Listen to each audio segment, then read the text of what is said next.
Our goal with these videos is to kind of explain HOAs inside and out, because that is often the biggest question and concern that I get as a real estate agent.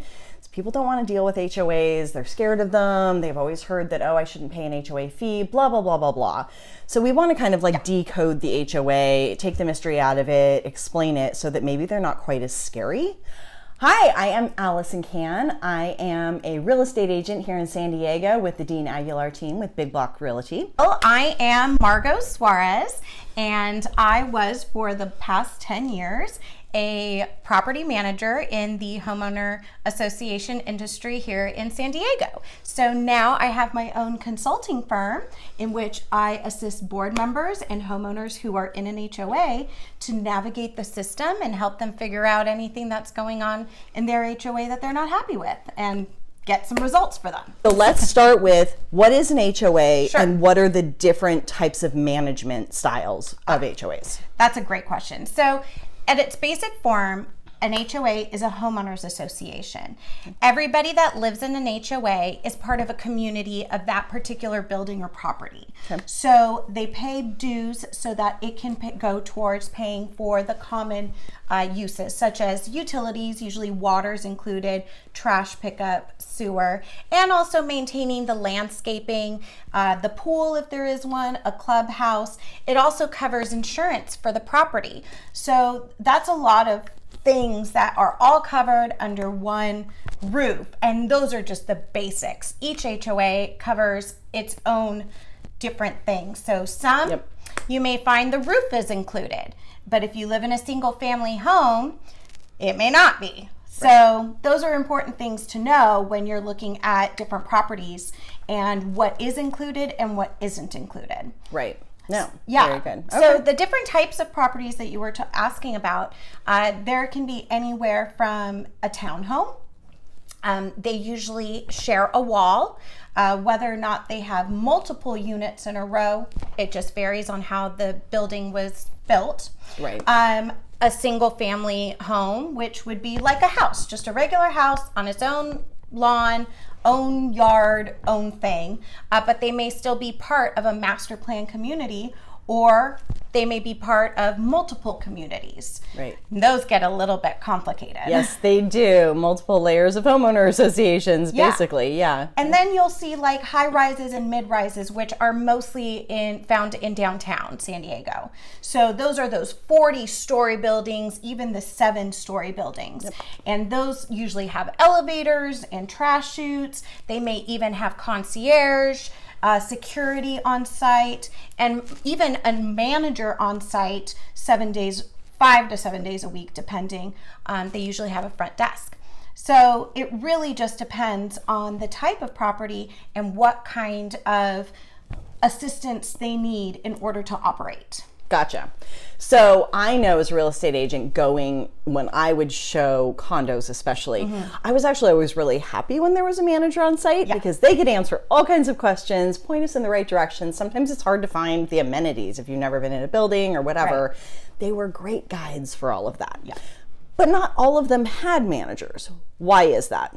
Sure. So I live in a community where we are a 2-story building. We have 88 units, which means 88 doors is sometimes how it's referred to. And we don't have an on-site community manager.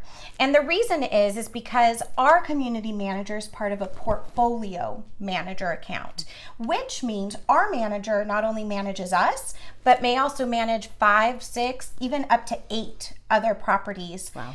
And that is very time consuming. I can imagine. Right. So our account doesn't require 40 hours a week of a manager's time to be doing anything here. Right. So they split up their time with other accounts during the week, and we only require a certain amount of hours during the month. Gotcha. So what is the difference between like what the manager does and then isn't there like an HOA board? Absolutely. Tell us about that. Oh yeah, there is a major difference. So an HOA board is made up of volunteer homeowners that live in that property. Okay. So every year they have an election and all the homeowners select who they want to be on their board of directors. And sorry. Yeah. Is it live there or own there? So it depends. Okay. On their governing documents. Okay. So every association has different governing documents that are basically the rules of how the HOA has to run. Okay. So for the most part, you only have to be an owner and you don't necessarily have to live on the property. Very few have to live on the property. But for the majority, most board members do live on the property. Because in theory, you don't want like a renter on the board. No. Right? Like it needs to be people who have ownership stake in the building. Right, an investment. Yes. Yes. So renters typically are not on the board, and renters actually don't have the same rights as homeowners do in an HOA. Most of them, most associations do not even allow for renters to run for the board or even attend board meetings. The idea being that unless you're an investor in the property, you shouldn't have the right to vote or make decisions that would be for the benefit of the association. So what types of decisions does the board make? That's a good question. So the board makes day-to-day decisions on pretty much anything to run the business of the association. That would mean they would approve the budget, the annual budget. They would make decisions on hiring vendors like your landscaper. They may make decisions on violations. So if homeowners, for example, have barking dogs that won't stop barking all night, all day, and it is driving all of the neighbors absolutely crazy, the board may call them to a hearing to discuss the issue, and the board may even fine them. That sounds scary. That is a little scary. That's why it's important to know the rules of your HOA so you don't break them. And how do you know what these rules are? Also a good question. So every association is required to have governing documents. Those are the CC&Rs and the rules and regulations and bylaws. These three documents are what makes the rules of the associations. Everything from who owns what walls to who owns which pipes. Does it belong to the HOA or does it belong to the individual homeowner, and who's responsible for repairing them, maintaining them, replacing them. Gotcha. So it can also give you information like, how do we do elections every year? How do we have to elect our board members? It also can talk about architectural improvements. So if you're interested in changing your flooring in your home, you may need to submit an architectural application to the board of directors for approval. So they make sure that your application and all of the materials you're using and the vendors you're using are actually allowed. That's actually a really good point, because as a buyer, when you're buying into especially condos, because you are stacked on top of each other, what you're going to own is the interior of the unit. The HOA is usually responsible for everything on the exterior, but that's again what Margot was explaining about with the ownership. Who owns which wall, who owns what's inside the walls. Yeah. All of that is super important to know as a buyer, and you get that from the governing docs. But I have a lot of buyers who will come in and see, I hate this floor. I want hardwoods, but there's carpet right now. Well, can I change that out? Unfortunately, the best answer I can give you is probably, but you have to get approval first. And so I can't guarantee it. And I definitely know of people who've had their requests turned down. Yeah. Because if the place wasn't built with soundproofing or whatever, then it can just be a huge kind of a nuisance for the HOA, because then they get complaints constantly about my noisy upstairs neighbor. Exactly. Some associations even have it written into their governing documents that they can only allow for carpet in bedrooms, and that the rest of the unit can be whatever material you want. Which is and that nice and easy. Yeah, and that you will usually find in stacked units, because they don't want people complaining about the elephants living upstairs who are constantly dancing when I'm trying to sleep. You're trying to sleep. Yeah. Right. So your governing documents are the best place to look for that. Some associations don't have any rules like that at all. So it really just depends on what those governing documents say, and the management company or the property manager can inform you of that if you're not certain or you don't know where to find that information. Gotcha. And as a buyer, when you are buying into an HOA, I know I talk to a lot of buyers who are really concerned about, well, I don't want the HOA controlling my life or whatever. And I mean, I get it. Who does? The best way to handle that is knowing that if you are going into a condo or a townhouse, you're going to have probably a lot more restrictions than if you're going into a community where it's single family homes and the HOA is really just managing like the roads and maybe the landscaping and the pool or something. Right. Like they have a lot less control, but they may still want all of your homes to look similar so they can control what color you paint it. Right. You know, what you put in the front yard. You can't have a giant swing set in the front yard or whatever those rules are. So to make sure that you are not going to be annoyed by what they are actually controlling, during your inspection period, you can actually get a copy of all of those governing documents and review them. And I always tell my buyers this is super important to do, especially for things like if you have pets in a condo. Pet restrictions. Super important. Right. Breed restrictions, pet restrictions are very common. So you want to make sure that your fur babies can actually come with you, or fish. That's another big one. Yep. A lot of condos will not allow you to have a fish tank because, or at least over a certain size, because they could flood. Yeah, and guess what? When it floods your place, it floods the ones below you. Yeah, fun. Some places don't even allow you to have a water bed. I know water beds are really popular right now, but that's a reason why. Or even having like one of those pools, like those spa tubs that people like inflate and they want to put it in their house. Seriously? I don't know why. People do that? People have done that. And then they... Blows my mind what people do. People do some really funny things. Yeah. And remind me, we should probably do a video about the crazy stories that I have come across. 100%. We will be doing that video because I want to hear all the crazy stories. Awesome. Okay, so other things that I like to make sure that people check is the HOA dues. Yes. How much are they? What do they cover? Because they can be really high and cover very little, especially if a building is older and has a lot of maintenance that needs to be dealt with.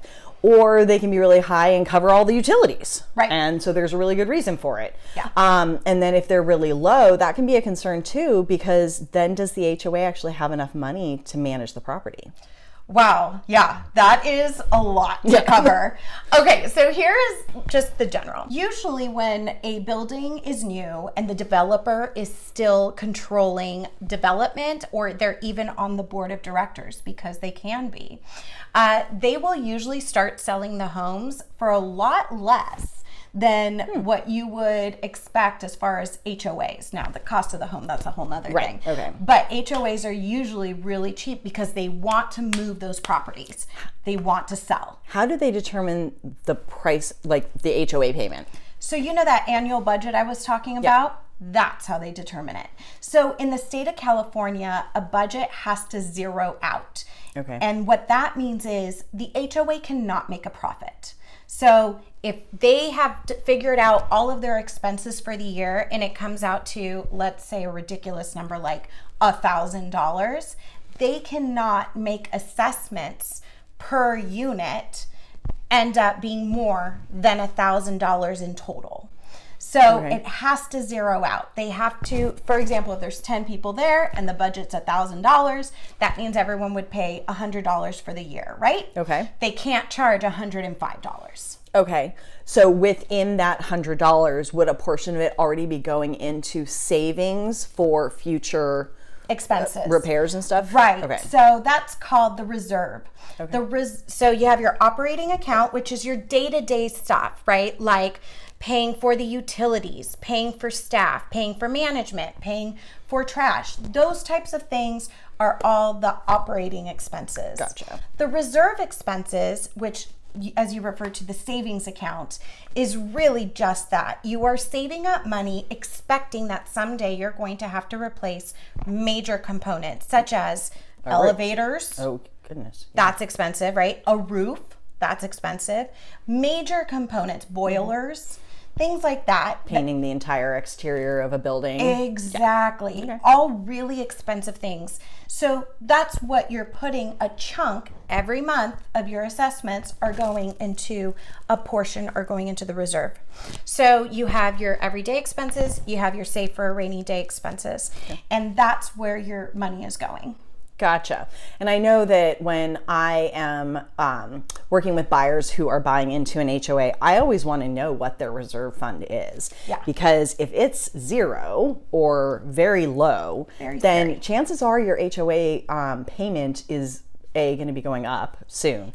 And you might have what's called a special assessment where they actually charge you an additional any amount of money. Yeah. I mean, literally it can be $20 to tens of thousands of dollars for whatever repair comes up that, oops, we didn't save for that. Or something unexpected happened. Yeah. Exactly. So you have your monthly assessments. Boards don't want to do special assessments because it makes everybody very upset. But sometimes things happen. And insurance doesn't necessarily cover it. Actually, insurance doesn't cover a lot of things that you should have planned for. For example, let's say your property needs new roofs. New roofs can cost up to $300,000, depending on how big your property is. Right. That could be a big number. And if your savings account doesn't have enough money to cover the new roofs, as well as all of the other things that need to be replaced that year or the next few years, the association may have to, unfortunately, do a special assessment. They usually give you a year to pay it. Okay. Some associations need that money yesterday, so they may require people to pay it within 30 days. Sometimes they can even get a loan from a bank, which then allows them to pay it back and give homeowners a longer period to pay it. So there's a lot of different options, but it really depends on what the attorneys recommend to the board to do. Gotcha. What all the financial advisors are also recommending to the board to do. And it goes to a vote of the membership when there's a special assessment. So you are actually, as a homeowner, have a right to say, yes, we should do this, or no, we shouldn't. Okay. I have yet to see an association turn down not replacing roofs when there are leaky roofs. Right. And it's just something you have to bite the bullet. So when you're looking at older properties especially, definitely be looking to see how well they are funded in their reserves. Right. And it can be anywhere from 0%, which is very bad, all the way up to 100% funded, which means they don't have to put as much into the reserves. It's very rare to see an association funded at 100%. That would be very impressive, because that also means you've really planned for every contingency that could happen as well. Yes. Which you probably just can't do. But it just really you do your best. You do your best. Okay. Awesome. Well, I think that is a lot of information this time. So much. But I also know we have a ton more to cover. So we will save that for future videos. So stay tuned for more lessons of the crazy things that we've seen. And I don't even know. We have a whole list of things that we're going to cover. Other things that you should know about HOAs before you live in one, or maybe you are living in one and you should probably know this. Yes. So if you have any specific questions, comment below. Let us know. We'll make sure to cover them. Thanks.